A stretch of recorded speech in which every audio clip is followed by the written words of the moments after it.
Welcome. My name is Patrick Penfield, and today we've got a great discussion. So we kind of changed the title a little bit just because, of what's happened recently. So it's Russia's invasion of the Ukraine, COVID, and future supply chain disruptions in 2020. So my name is Patrick Penfield, and joining me is Corey Sanderson. And so here is our agenda for today. So we're going to talk about the Russians invading the Ukraine. We'll talk about COVID's impact on the business world. We'll talk about other potential supply chain disruptions in 2022. And then Corey and I will conclude, and we'll take questions. So my name is Patrick Penfield. So I teach here at the Whitman School of Management. So this will be my 17th year teaching here. And prior to being in academia, I was in industry for about 15. So I'm a big Bills fan. So I'm hopeful there's a lot of Bills fans here today. And I'm also a big SU fan. So we didn't have the greatest basketball season, but they're still a great team. So I have my PhD in Sustainable Resource Management, C Project Manager SU. That's a SU Project Management certification that we have in executive education. I'm a certified fellow in production inventory management, certified purchasing manager, and also certified in integrated resource management. And so my discipline, or what I focus on, is supply chain management. So Corey, if you'd like to introduce yourself. Sure. I'm Corey Sanderson. I also teach in an adjunct capacity at Syracuse University and have for the past 6 years. Actually a Syracuse alum, did a master's degree at Syracuse about 7 years ago. I've been in supply chain and industry for about 15 years, mostly in the startup and small business community here on the West Coast. I'm based in San Francisco. For the last 5 years, I've been with Flexport, which is one of the first digital freight forwarders out on the market. And currently I'm serving as their Director of Client Solutions for our Northern California office.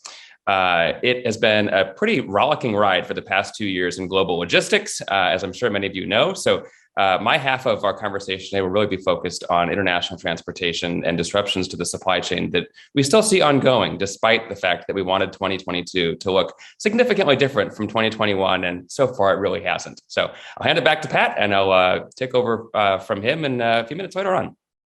All right, thank you, Corey. All right, so this is a term that you may have heard of, you may not have heard of. It's called the Black Swan event. So this was a term by Taleb, and so he kind of talked about this in his book called The Black Swan. So Taleb was an economist. He's taught at a couple of schools, and so the whole gist of what a Black Swan event is something that is unpredictable, something that happens that nobody knew potentially could happen. And so unfortunately, we've seen a couple of these Black Swan events. And so right now we're in the midst of one with this Russia's invasion of the Ukraine. And so this is what I would term a Black Swan event. Again, we didn't realize that this was going to happen until Russia started massing their army around the Ukraine border. So unfortunately, this is the largest conventional military attack in Europe since World War II. So it's stunning, it's sad, it's horrific as far as what's going on right now. And so this invasion occurred on February 24th. And so unfortunately, there's 44 million people under duress and displacement. So it's just, again, just the situation that's unfolding is just unbelievable as far as what's happening in today's world. And unfortunately, not to take away from what's happening to all the people, the supply chain is really being impacted by this particular war. So some of you may know this, some of you may not, but Russia and Ukraine account for 30% of the global wheat sales. And so, and again, you may not know this, but in 2021, we had our smallest harvest since 2002, which is not very good from a food standpoint. Some other things that you may want to know about food is that Russia and Ukraine account for 80% of sunflower oil. That's an edible oil. So that's the stuff that you use for cooking purposes. And then 20% of global corn. So right now, from a food production standpoint, we're okay. But the concern is going to be a little later on, because right now, obviously, in Ukraine, you can't plant anything, right, because of the war that's going on. So we think that what we'll start to see usually, what we should see probably in the later half of this year is where prices will start to go up even more for wheat and for sunflower oil and for corn. Also, some of you may know this, some of you may not know this, but Ukraine supplies 70% of the neon gas used in semiconductor production. So I was just reading an article today that kind of talked about that. And so right now, neon gas prices are skyrocketing.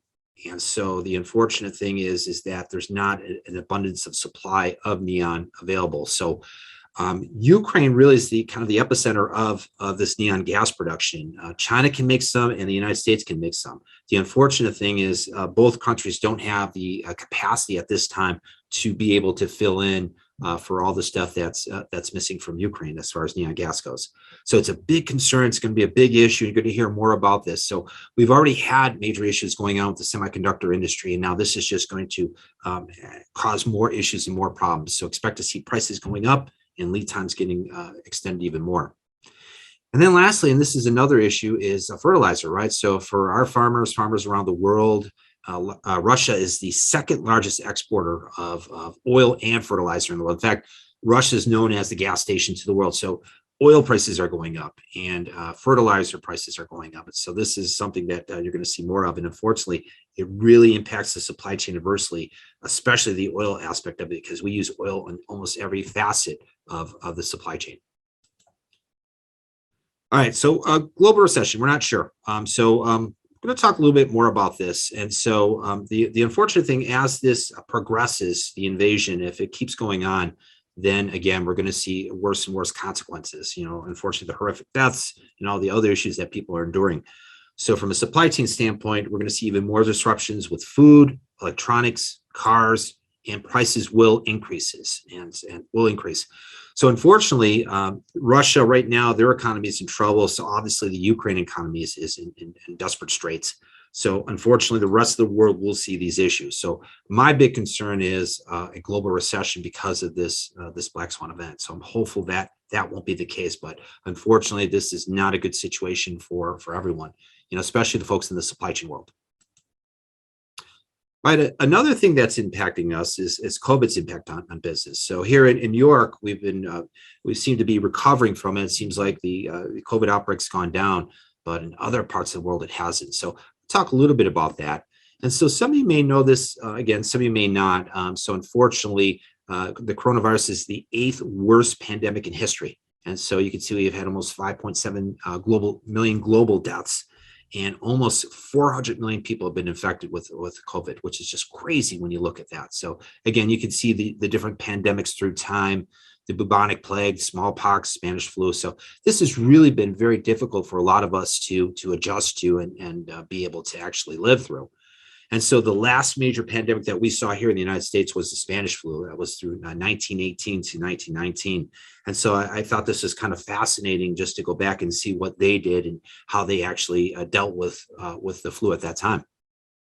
So the Spanish flu of 1918, 1919, 500 million people were infected, 675,000 Americans died. There was no vaccines. There were no antibiotics. Unfortunately, a lot of non-pharmaceutical intervention had to happen. So there was isolation, kind of like we're seeing today, quarantine, masks, limits on gatherings. Sound familiar? So again, you can kind of see how history has repeated itself again. So there were backlash back then, and we've seen backlash here in the United States and around the world, right? So pockets of opposition. So people were very frustrated because of what was going on. They were tired of wearing masks. So religious communities were fighting the social distancing guidelines, a lot of business closures. And again, you can kind of see how history has been repeating itself. So the second wave, and there was a second wave of the Spanish flu, again, similar situation. So cities started to enact business closures, but then there were protests. And so basically the Spanish flu became more endemic, right? And so I thought this was kind of fascinating where in San Francisco, they're holding court in an open air type of forum. All right, so fighting the pandemic. So we've seen some different approaches. And so one thing that, again, we're a little alarmed about is just the vaccination rate. So unfortunately, there's parts of the world heavily vaccinated, and then other parts that, again, are just not vaccinated whatsoever. So we know that there may be other variants coming. And so this is again, trying to get as many people vaccinated as we possibly can. So here in the West, this has kind of been our approach, is to kind of live with the actual virus. But in Asia, it's a different approach. And so their focus really is vaccinations, but also lockdowns.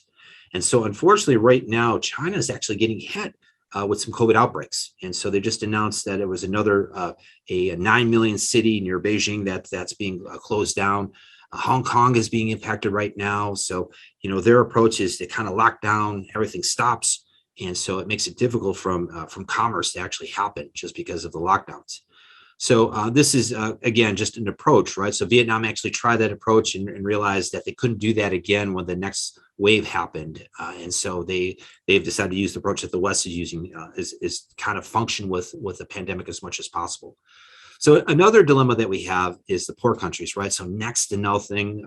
So some of these countries have actually received some vaccinations, but the culture and some backlash behind that is actually, some folks aren't getting vaccinated because of their culture, or some are not receiving the vaccine. So unfortunately, you can see there's a low rate of vaccination amongst a lot of the poor countries in the world. So I hate to say this, and I hate to be the bearer of bad news, but unfortunately, we think there'll be more strains to come, right? So this is kind of be our world for a while, and now we're going to have to figure out how to live with this and how to, be able to work within the confines of COVID. So there have been some interesting impacts on the business world because of COVID. The big one has been demand patterns. So here in the United States, our GDP grew to 5.7%. And so we had our shortest recession ever in 2020, which is, again, just fascinating. A lot of that growth happened because of the stimulus money that was injected into the economy. So over $3.5 trillion. So unfortunately, we saw a lot of higher prices in 2021 and lots of disruptions, right? So this is the unfortunate thing. We saw materials, especially in the construction industry, food shortages, car shortages, extra long lead times. Another thing that was impacting the business world was labor. So people were calling in sick or couldn't go. A lot of people were working remotely, started changing jobs. So wages started to go up, and the unemployment rate's been one of the lowest it's been in a long time. So right now it's about 3.8%. All right, next I'm going to turn it over to Corey, and Corey's going to kind of talk about, some of the logistics and some of the other stuff that's happening from a world trade standpoint. Corey? Thanks, Pat. So one of the fascinating things to be a part of and watch and, of course, try to react to over the last 2 years and then even into this year has been the pandemic's influence on global supply chains, particularly from a logistics perspective. So we think about the trading partners of the U.S. As being these three countries because they represent the largest source of trade with the U.S. Canada and Mexico account for a lot of land-based trade since we've got good land borders. And a lot of this is actually automotive. It's high-value automotive, high-value manufacturing, some agricultural, et cetera. But it's usually quite easy to facilitate trade between the U.S. and Canada and Mexico.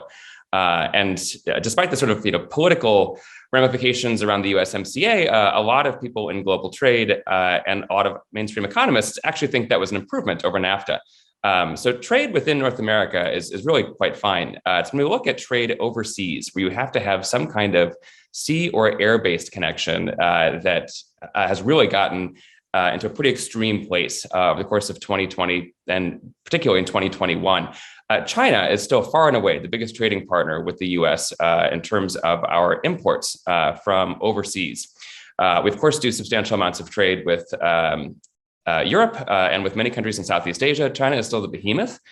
India is a growing part of that trade community as well. But if we look at the countries that the U.S. does a lot of trade with, and particularly sea-based trade, China, India, Vietnam, Malaysia, Thailand, and the Philippines are probably the biggest among them. And we do a lot of sea-based trade that is all connected in what are known as strings of ocean carriers. So an ocean carrier is typically going to several ports, often in multiple countries in Asia and Southeast Asia, and then going to the US and making multiple port stops to drop off goods. In that way, that connects trade in a very deep way. So it's not just that we're all part of this global trading system, we're also all using the same vessels, the same containers, the same overall infrastructure to get that trade done. So when I talk about some of the impacts that we're having, there's maybe specific to China, know that they're also specific to all of the countries that touch the Pacific Rim. If you think about the Pacific Rim as a good analogy for the types of trade that we're talking about and the countries that are connected. So one of the big issues that has come to everybody's global attention is how clogged the ports are. And we've seen a lot of pictures that look like the picture on the right. This is a view from last year at LA Long Beach. I'm sure everybody has seen these pictures on the news. At one point, we thought we had a really extreme situation on hand with 20 ships waiting to come into port in LA Long Beach. That was probably July or August of last year. And for context, before the pandemic, there was very rarely ever a queue of ships coming into LA Long Beach port. If there was a queue, it was typically one ship, and it was waiting 2 hours for a port slot to open up. So July and August of last year, we're looking at the pictures like this off the coast of LA Long Beach and thinking, wow, 20 vessels, this is incredible. It's going to take us a week to get through this backlog. Well, of course, cut to the chase. And by January of this year, that queue of vessels was up over 100 in length. And that represents 3 to 5 weeks of port operations to get all of those vessels unloaded and cleared up. So as much as it's sort of hard to understand the macro port infrastructure in terms of what's happening in LA Long Beach, the big takeaway is not that the ports have been particularly inefficient or that they haven't had the labor and resources to handle the imports. It's that Americans are just importing a lot more goods than we did before the pandemic started. One of the fairly unexpected shifts when 2020, the spring of 2020 came around and the pandemic effect started being felt widely, is that Americans in particular shifted their spending patterns very quickly and in a substantial way. And that was the swing from spending on services to spending on goods. So if you can't go out to the movies, you can't go out to dinner, you can't go travel to Hawaii for vacation, and you're stuck at home, suddenly your world shrinks dramatically, right? And you're looking at the 4 walls around your living room and saying, wow, I really could use a better set of furniture. Like, we're going to be inside for a long time. I'm going to replace my couch. Sounds like we're not going back to the office for at least a few months. I'm going to get a standing desk. So we saw this swing that was about a 7% swing, 7% decrease in services or spending on services, 7% increase on spending on goods. It doesn't sound like much, but when you're talking about millions and millions of containers that are being imported into the US every year, and a port infrastructure that is not used to doing any further growth beyond the basics of growing roughly at the level of GDP year over year, it can't handle that sudden swing and that sudden shift. The truly unexpected thing was that we saw that pattern sustained even after the world and the US started reopening in September, October of 2020, even before the vaccines. We sort of expected, and the mainstream economics community expected, that we would start to see that swing back towards services, even if it was mild and kind of fits and starts. We didn't see it. It didn't really swing back at all until we got to the very end of 2021. Now we're just starting to see that swing back. And you're seeing this obviously in the number of air travelers that are going through the TSA checkpoints. You're seeing it in dining receipts and people that are spending more now on destination restaurants, destination experiences.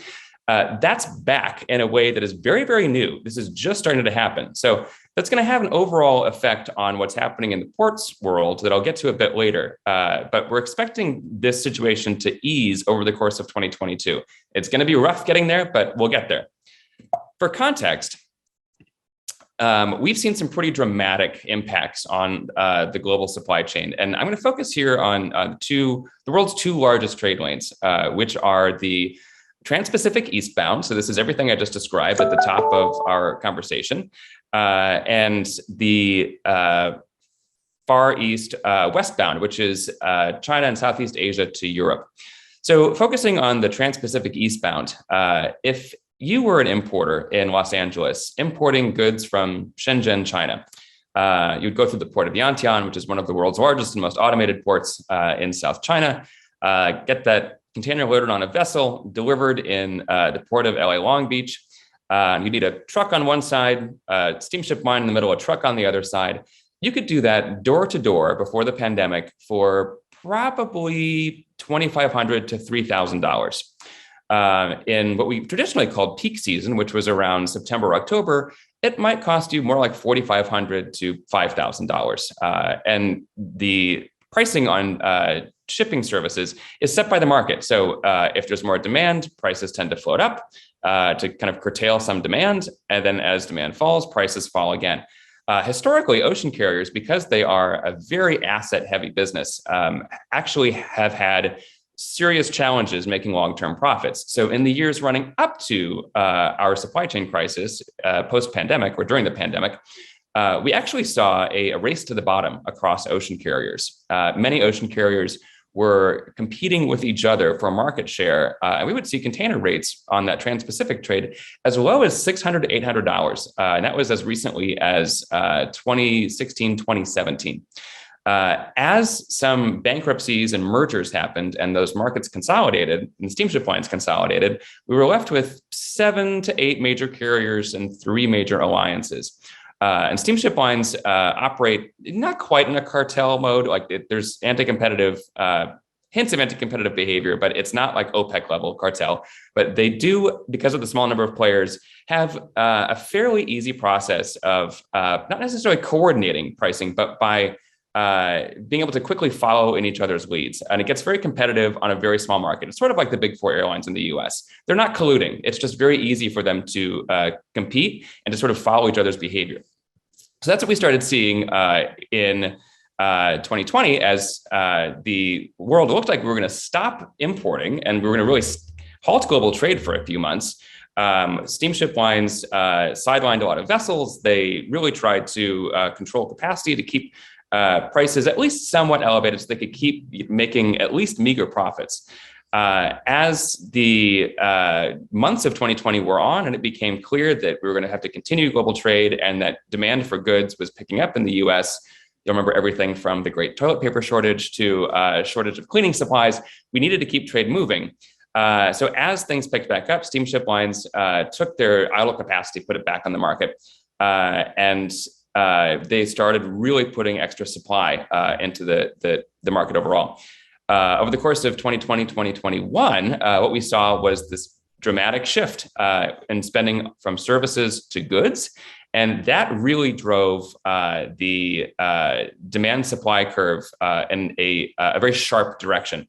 So supply was vastly outstripped by demand, and it's caused prices to skyrocket. So that same container that I described is costing roughly $2,500 to ship from South China to LA before the pandemic. At times at the end of last year, that same container would cost about $20,000 to $22,000.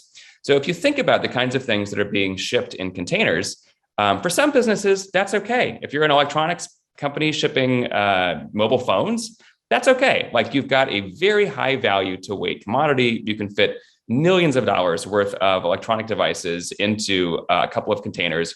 A fairly significant rise in the price of moving that container is not going to have a big impact on your overall landed costs on that product.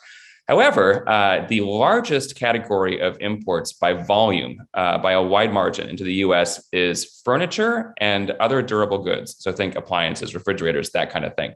If you're shipping sofas overseas, you can maybe fit 30 sofas into a container, maybe 40 if you do it smartly and are able to cube it out.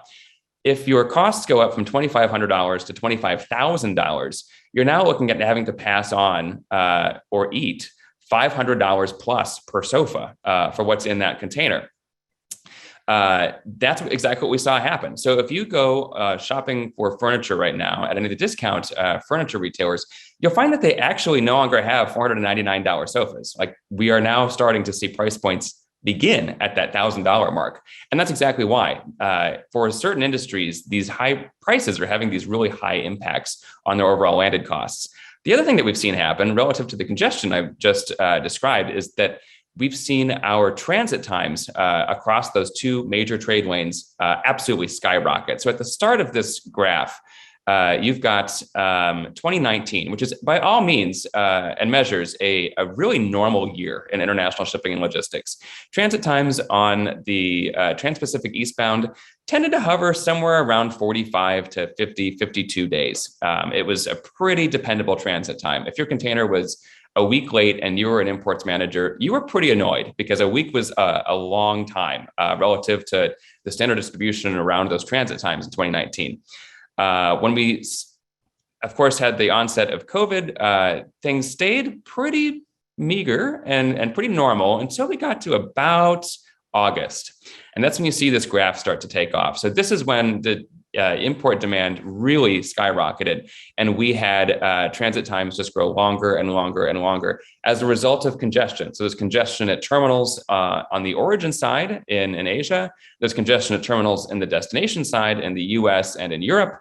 At the same time, vessels sail on schedules. They're like airlines. So if you're sailing on a schedule, you've only got so much time you can use to kind of make up a schedule challenge. So if you lose a couple of days, you can probably make that up. You can't make up a couple of weeks. So as steamship lines were having to sit idle at a port for 10 days to get unloaded, they would just have to cancel their next sailing, which further constrained supply and drove prices further up and drove transit times further up.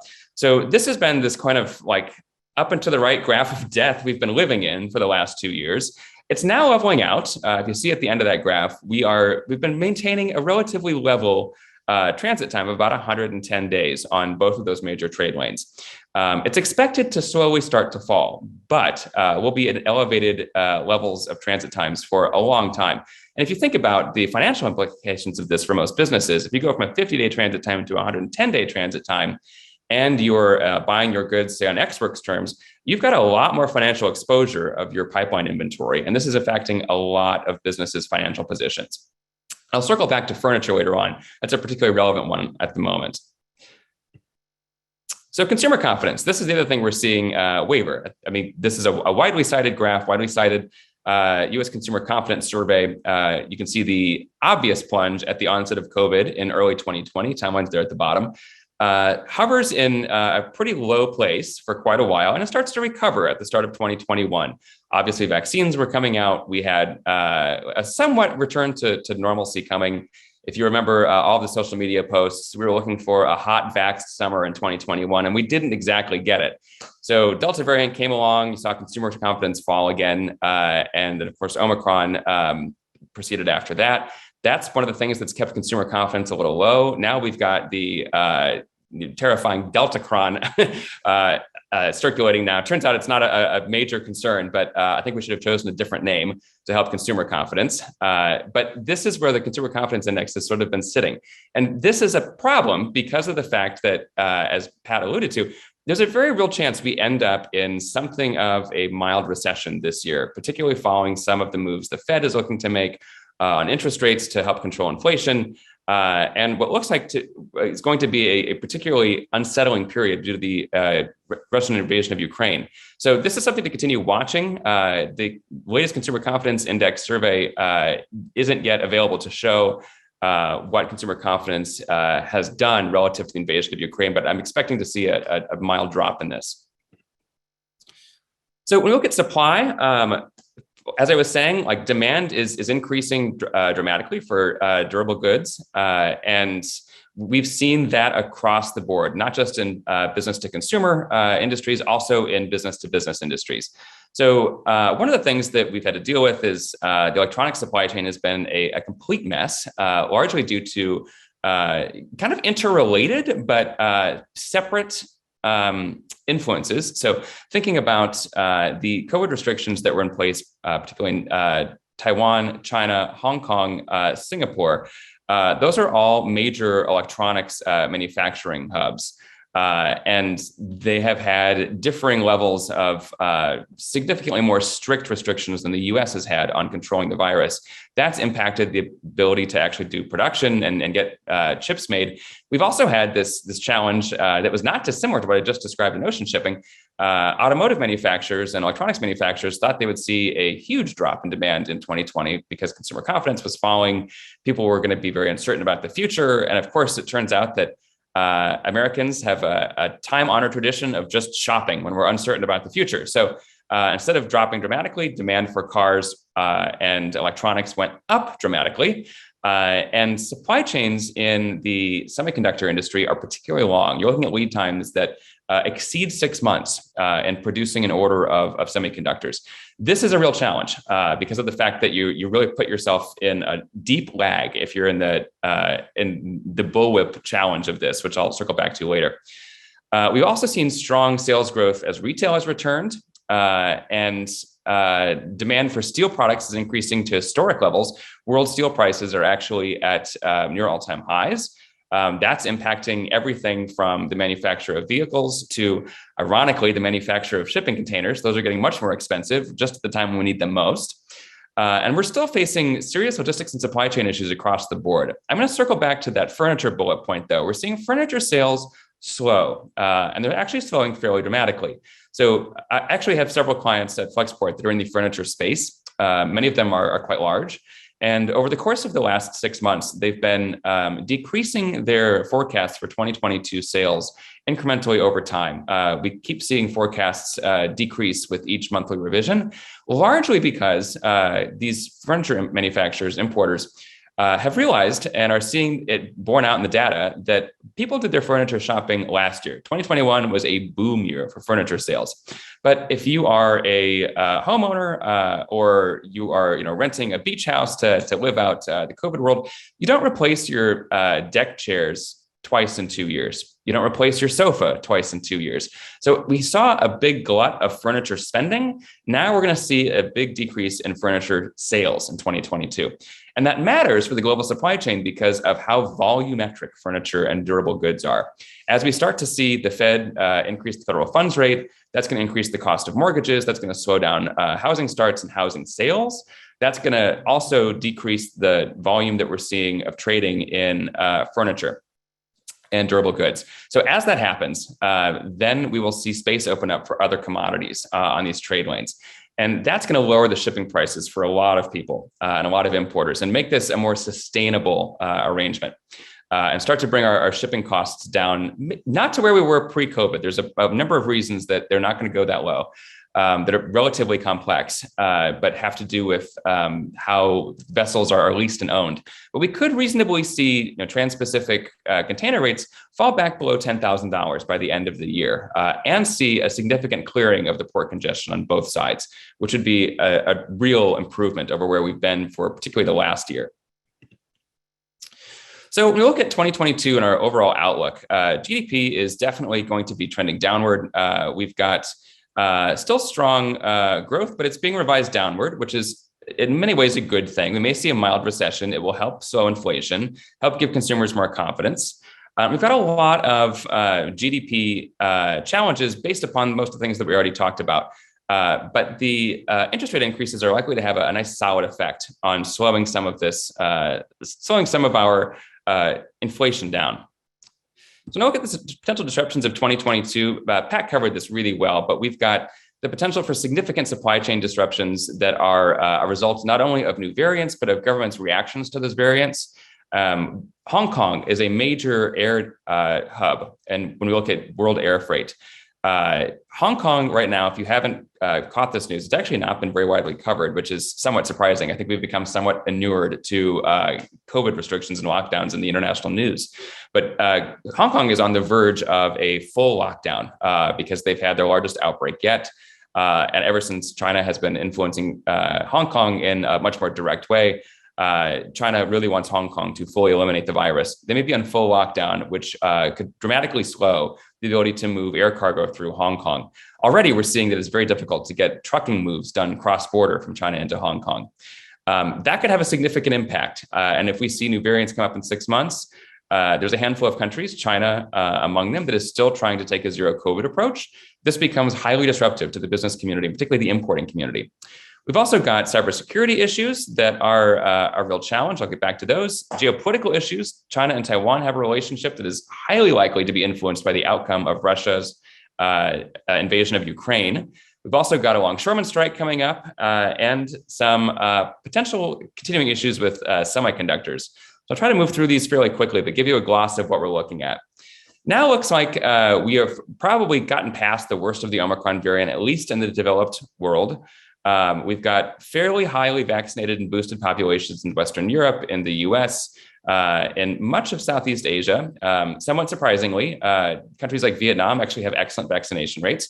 So in a lot of the manufacturing countries of the world and the consumer countries of the world, in terms of the largest participants, hopefully we will see far less disruptions due to COVID variants. Although the crystal ball has been wrong several times before, and I don't want to put a stake in the ground on it now. So we'll have to just wait and see. Weather events, we've seen a real increase in the number of extreme weather events across the world, largely due to global climate change. One of the ones that doesn't get called out specifically on this slide, but the Asia version of, or I should say the Southern Hemisphere version of hurricanes, typhoons have increased quite dramatically. We've seen a lot of impact by typhoons on Southeast Asia, Hong Kong, that's having a lot of disruptive impacts. The maybe larger impacts have been drought and temperature extremes. We're seeing those not only in the global south, but even in Northern Europe. You remember there was a pretty big heat wave in Europe over the course of summer 2020. As we see more of that, this is going to have disruptive impacts, even on supply chain related things.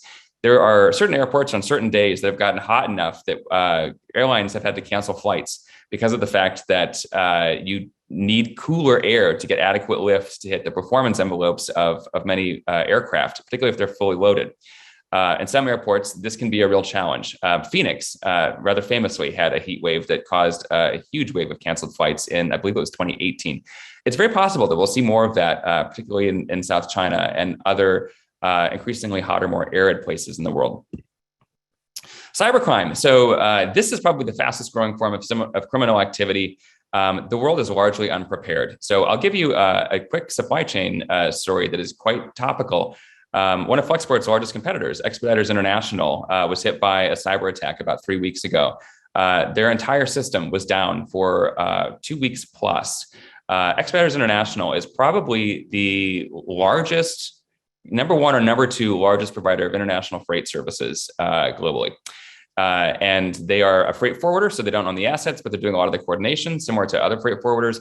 For 2 weeks, they had no access to their systems other than email and phone calls. So they had to go back to sending spreadsheets by email, making phone calls to steamship lines and terminals to try to get things cleared up. They actually couldn't even submit customs forms to the US Customs CBP. So what they were having to do was use typewriters to manually fill out customs forms until they could get their systems back online.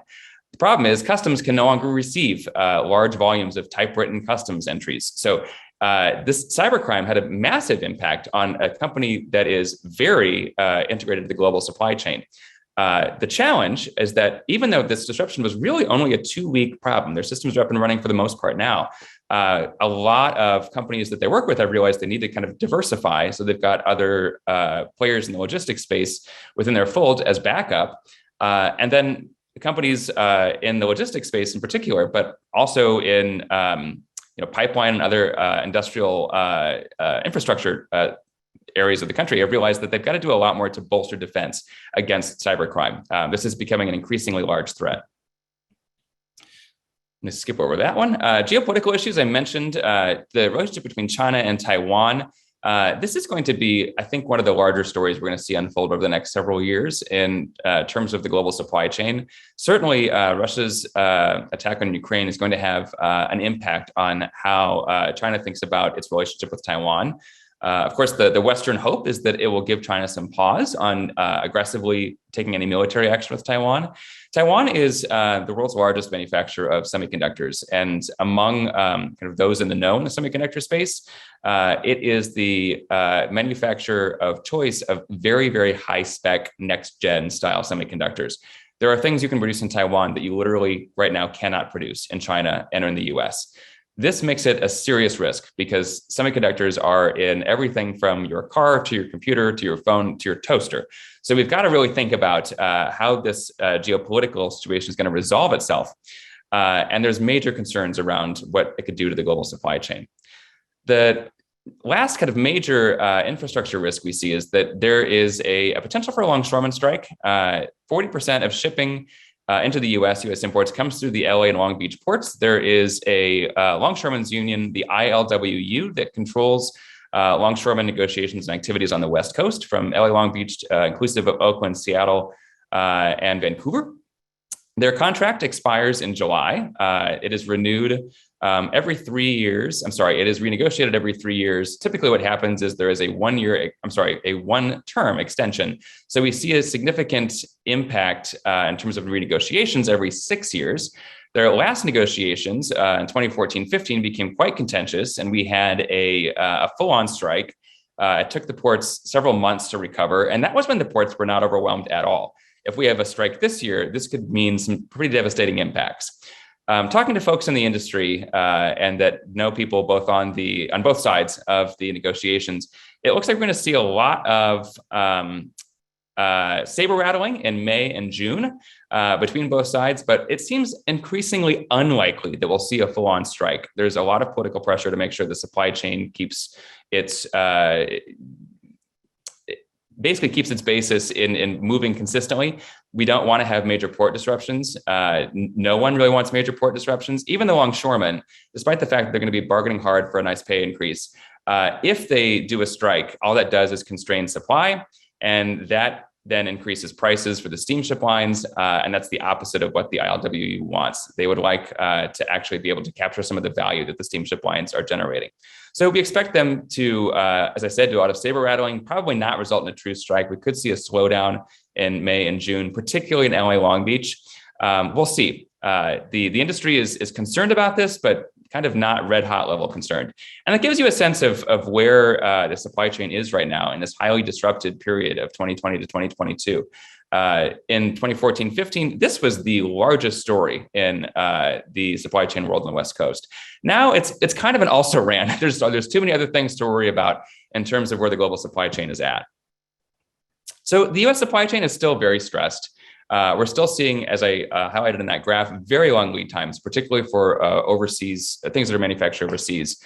Late deliveries, and by late deliveries, I really mean everything from late deliveries to the port, to late deliveries to the warehouse, to late deliveries to consumers.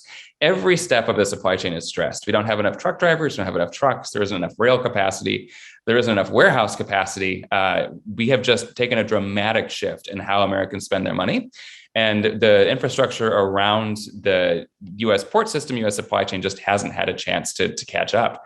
We're also seeing vastly higher prices on not only shipping and labor, as Pat highlighted, but also in materials. And Pat mentioned lumber as a material that we saw really dramatically increase in price in 2021.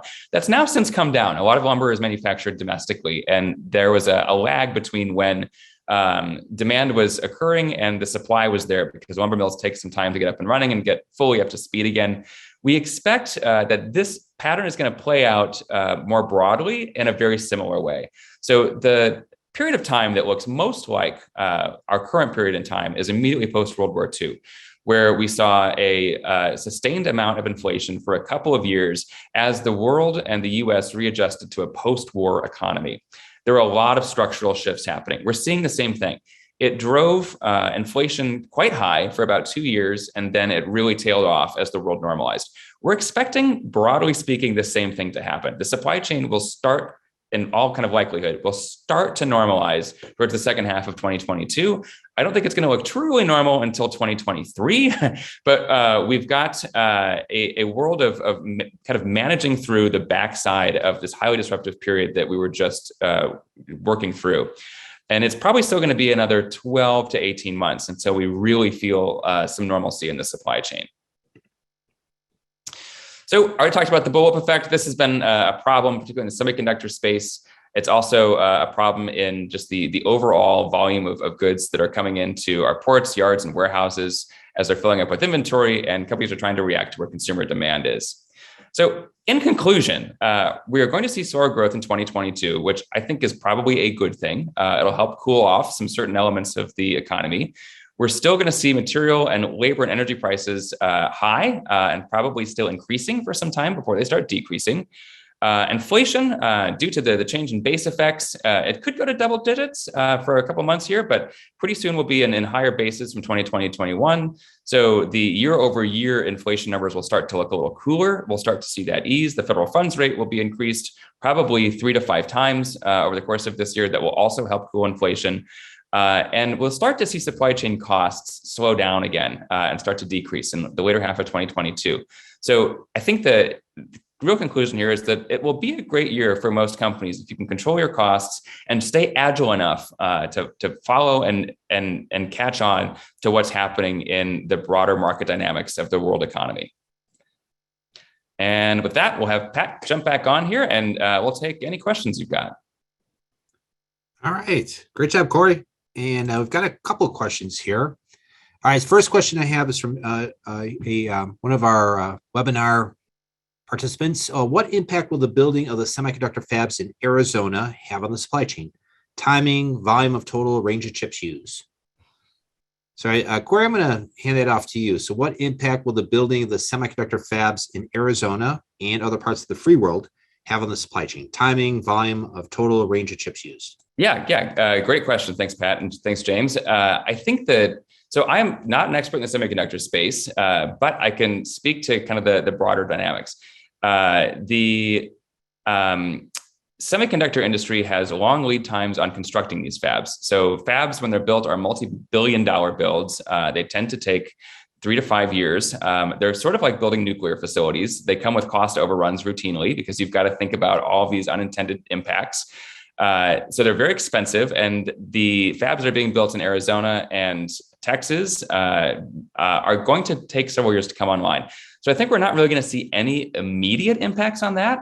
I think over the course of 3 to 5 years, we're going to start to see a pretty significant reshoring of semiconductors to US soil, particularly the high-end chips. So if you look at companies that are starting to do their own chip work, Apple probably chief among them, they came out with their M1 processor, which if you happen to have used a computer with an M1 processor, you can hook it up to like 10 monitors and the fan doesn't even turn on. So these processors, these next-gen processors, are really significantly better than what we're seeing in the market today. I think we're going to see a lot of those come to the US over the course of, call it 3 to 8 years, but it's going to take some time.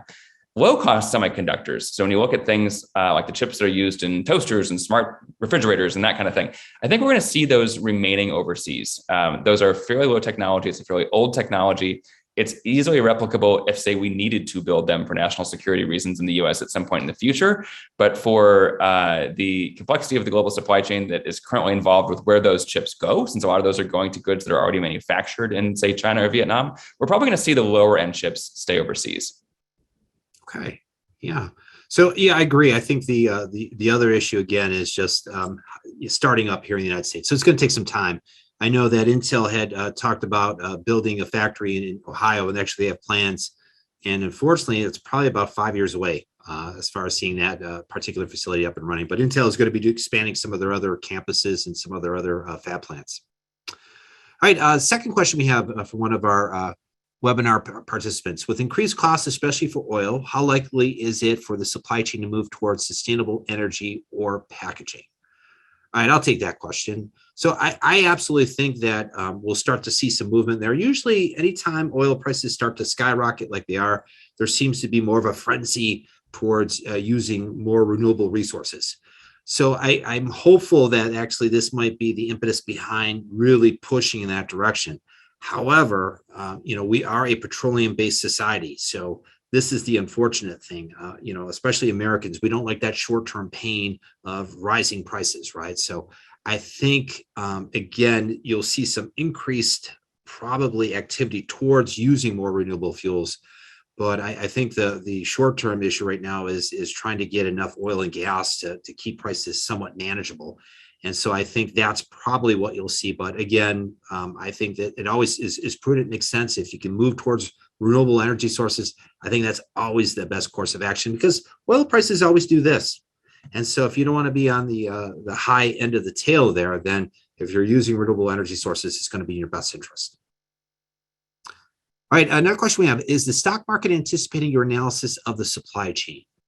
All right, let me throw that question to Corey. So sure. Stock market anticipating your analysis of the supply chain? I think we can probably tag team this one too. So I think the best answer is that the best answer is kind of. The stock market has been quite volatile since the start of 2022. I would argue that some elements of this are getting baked into smart money analysis.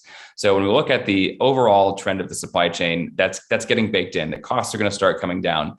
That certain businesses are going to go out of business because their supply model is no longer sustainable. I think those elements are pretty baked in. The things that I think are less baked in are the impacts on the supply chain that are still based upon some unknowns. So I would argue that COVID disruptions in the supply chain, which, as I mentioned, we were still likely to see, particularly in China and Hong Kong, that is kind of impossible for the stock market to bake in. So that's one that I think is going to be a total X factor still. When we look at overall supply chain costs, I think the stock market's anticipating most of what we're anticipating. Yeah, I concur with you, Corey. I think the stock market, they've got a lot of analysts, a lot of people that are kind of looking at these types of situations and trying to figure out what's going to happen in the future. But hey, it's a crystal ball, and that's their dilemma, and that's the issue that Wall Street has, right? So if they could really forecast exactly what was going on, they'd be extremely wealthy. We'd be all extremely wealthy. So that's the problem, these variables, right? So there's so many different types of variables that can impact the supply chain, especially these days. That's really difficult to try to bake in everything that potentially can happen, especially with COVID. We just don't know, if we're past it or if there's going to be other variants.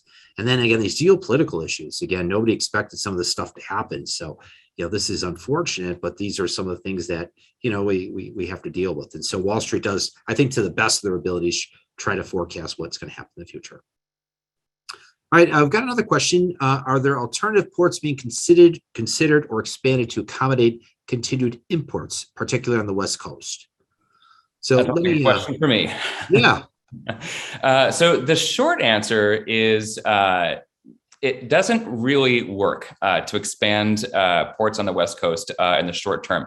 So the impacts that we're likely to see in 2022, 2023, probably not going to see a lot of expansion in West Coast ports. There have been a lot of efforts to make the ports somewhat more resilient to changes in import volumes.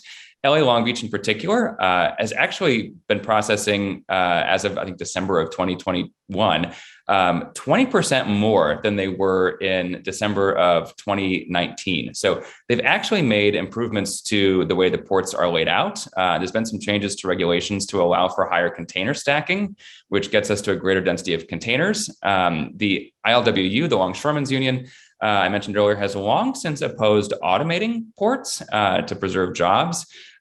They still continue that opposition to automation, but there may be kind of a political backlash to that, as if we see the port congestion continue, that I think could sort of drive that issue further. If we look at LA Long Beach, that port complex is the largest port complex in the world. Largest port complex in the US by a wide margin. It is not the largest port complex in the world, and it is far from the most efficient. So I mentioned the port of Yantian in South China earlier.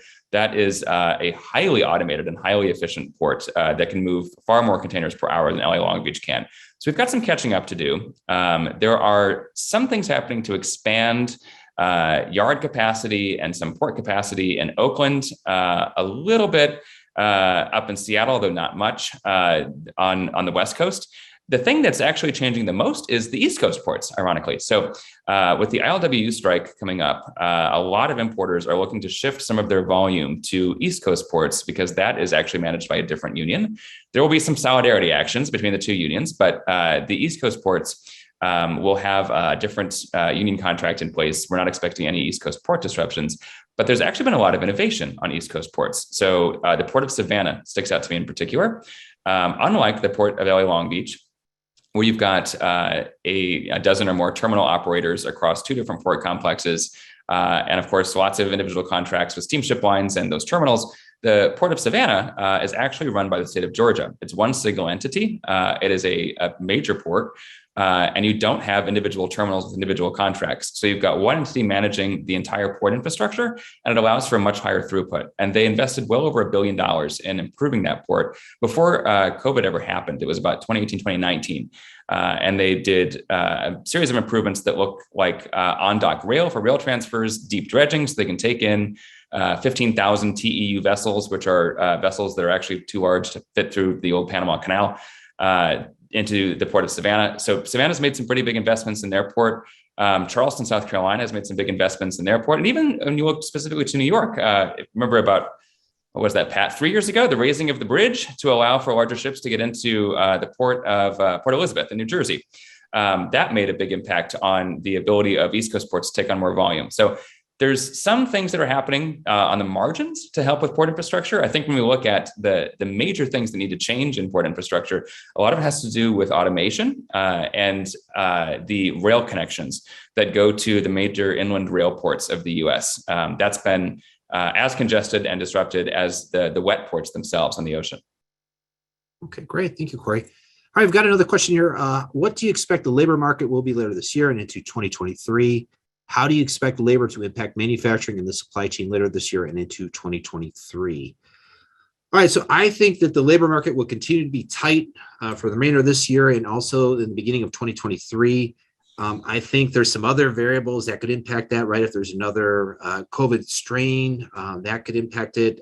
Really depends on demand. Also, if we start to see a recession or something happen, then we might see the unemployment rate go up, so versus go down. I think for the foreseeable future, what I can see is it's still being somewhat tight. And I think there's still some transitioning that's going on within the different job fields as far as people doing different types of things. So I think, I think that is going to impact the supply chain and manufacturing. And what that means basically is prices are going to go up more from a labor standpoint, just because it's supply and demand. And I think, like I said, I think for the foreseeable of 2022, beginning of 2023, that'll continue. And Pat, if I could add on quickly to your response there, I think one thing to bear in mind that it's hard to keep this context in mind, but right before we entered the COVID pandemic, the unemployment rate was, I think, 3.9%, which the labor market had been tightening up until we saw the COVID outbreak. But that was a historically low unemployment rate. So if you look back at the era, I might get the dates slightly wrong, but from I believe it's 69 through 2019, there was only 1 month, which was, I believe, May of 2020, in which the unemployment rate was below 3.9%. So we are in a historically tight labor market, but what Pat was alluding to with some of the transitions still happening, the unemployment rate does not track people who are sitting on the sidelines, not looking for work. So as COVID disruptions are still out there, there's still a couple of million missing jobs in terms of the number of missing job people combinations in terms of the people that would historically be in the labor market. So I think we could see the labor market stay quite tight, as Pat said, but we could also see that unemployment rate kind of hover where it is as we bring more people back into the employment fold. Okay. All right. So folks, we've got to wrap up. I've got one last question. What about the Panama Canal? Does it make sense to divert ships from Asia to the East Coast through the Panama Canal? The short answer to that is yes, absolutely. So that is already happening. It happens quite frequently. I actually took a trip. I'm a bit of a supply chain nerd. So a few years ago, I took a trip down to Panama and actually got to tour the Panama Canal, which I'm going to tell you, if you haven't been to Panama, it's a great trip. It's well worth the travel, and a tour through the Panama Canal is pretty interesting. So there are 2 canals in the Panama Canal. And a lot of people don't know this. There's 2 sets of locks. There's the old locks and the new locks. The old locks allowed for fairly small ships to pass through. We're talking about container ships. The new locks actually allow for much larger ships to pass through. You can get 12,000 TEU vessels, which is a pretty common vessel size for the trans-Pacific trade through the Panama Canal. It is costly, but the economics of that bear out the cost to go to the East Coast. And what a lot of people don't realize is it is not a dramatically longer transit time to go from, say, South China to Savannah than it is to go from South China to Los Angeles, Long Beach, particularly when we're seeing such congestion on the West Coast ports. So we've already seen a lot of ships, steamship lines divert their cargo and their booking acceptance to East Coast ports. It only adds in this current market 4 or 5 days because of the intense congestion in LA Long Beach. In a normal market, it probably only adds 15 days. So it's actually not that big a deal to go to the East Coast instead of the West Coast, depending on where your eventual distribution center is, where the cargo is going to land up. But it absolutely does make sense. I think we're going to see quite a bit more of that. And we're already seeing congestion build up on the East Coast. So this is sort of hot off the supply chain press. But in the past week, we actually had a decrease in the ships waiting off LA Long Beach and a dramatic increase in ships waiting off ports on the East Coast. It's now about split. We've got about 70 ships on each coast that are waiting to get in. And we've got some forward-looking data that looks at April and May. And we're going to see another pretty big crunch on the U.S. West Coast ports, which is going to further drive us to moving things over to the East Coast. Okay, awesome. All right, folks, that's all we have for today. I want to thank you on behalf of the Whitman School of Management and Syracuse University for attending. We appreciate all your questions, and we hopefully look forward to a better supply chain in 2022. So have a great rest of the day. Enjoy your weekends, and we will hopefully talk to you soon.